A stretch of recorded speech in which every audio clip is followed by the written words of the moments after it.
حضرت موسیٰ علیہ السلام اللہ تعالیٰ کے بہت ہی بہادر اور برگزیدہ بزرگ ہیں۔ آپ کو کلیم اللہ کا لقب دیا گیا۔ اس لقب کی وجہ یہ تھی کہ آپ علیہ السلام اللہ تعالیٰ سے باتیں کیا کرتے تھے، اور باتیں کرنے کے لیے ایک مخصوص جگہ کا انتخاب کیا گیا جسے کوہ طور کے نام سے جانا جاتا ہے۔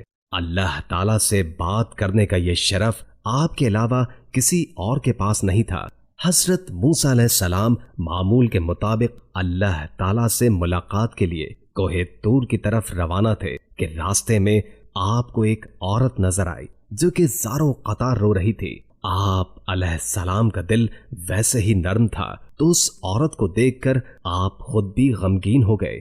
حضرت موسیٰ علیہ السلام سے رہا نہ گیا اور اس عورت سے اس کی پریشانی کا سبب پوچھا۔ اس عورت نے بتایا کہ وہ بے اولاد ہے اور لوگ اسے بانجھ ہونے کا طعنہ دیتے ہیں۔ اس عورت نے حضرت موسیٰ علیہ السلام سے گزارش کی کہ وہ اللہ تعالیٰ سے یہ دریافت کرے کہ اس کو کبھی اولاد ہوگی یا نہیں۔ وہ عورت جانتی تھی کہ حضرت موسیٰ علیہ السلام اللہ تعالیٰ سے ہم کلام ہوتے ہیں۔ حضرت موسیٰ علیہ السلام نے اس عورت کو یقین دلایا کہ وہ اللہ تعالیٰ سے اس معاملے کا ذکر ضرور کریں گے، اور اس کے بعد آپ پھر سے کوہ طور کی طرف چل دیے۔ اللہ تعالیٰ سے ملاقات کے دوران ہی حضرت موسیٰ علیہ السلام نے عورت کا ماجرا بیان کیا تو اللہ تعالیٰ نے حضرت موسیٰ علیہ السلام کو بتایا کہ اس عورت کی قسمت میں یہی لکھا ہے کہ اسے کبھی اولاد نہیں ہوگی، اور اس عورت کو چاہیے کہ اس پر جو آزمائش آئی ہے اس پر صبر کرے۔ آپ علیہ السلام یہ سن کر خود بھی غمگین ہو گئے۔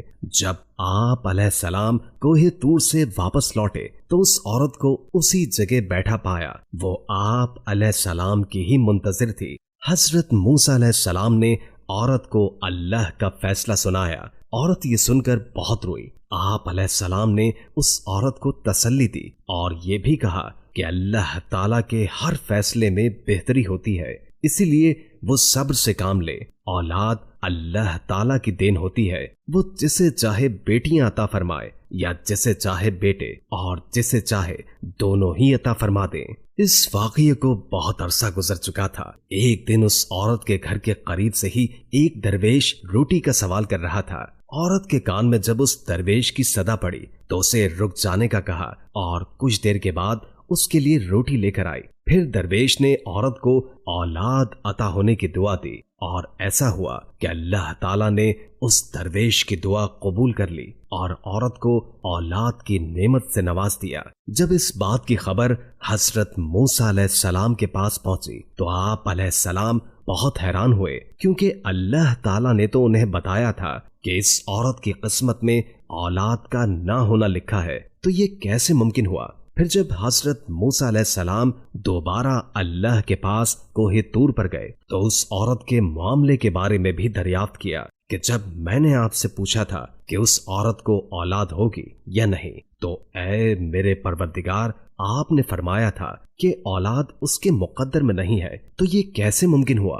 اللہ تعالیٰ نے حضرت موسیٰ علیہ السلام کے سامنے ایک شرط رکھی اور آپ علیہ السلام کو انسانی گوشت لانے کا کہا۔ جب اللہ تعالیٰ انبیاء کرام اور صحابہ کرام کو کسی چیز کا حکم دیا کرتے تھے تو کوئی بھی اللہ تعالیٰ سے سوال نہیں کرتا تھا، اسی لیے حضرت موسیٰ علیہ السلام نے بھی اللہ تعالیٰ کی اس شرط پر کوئی سوال نہ کیا اور اپنی بستی میں جا کر لوگوں کو اللہ تعالیٰ کا حکم سنایا۔ بستی کے لوگوں کو اللہ تعالیٰ کا حکم بہت عجیب لگا اور سب کے دلوں میں خوف بیٹھ گیا کہ کہیں یہاں خون ریزی نہ ہونے لگے۔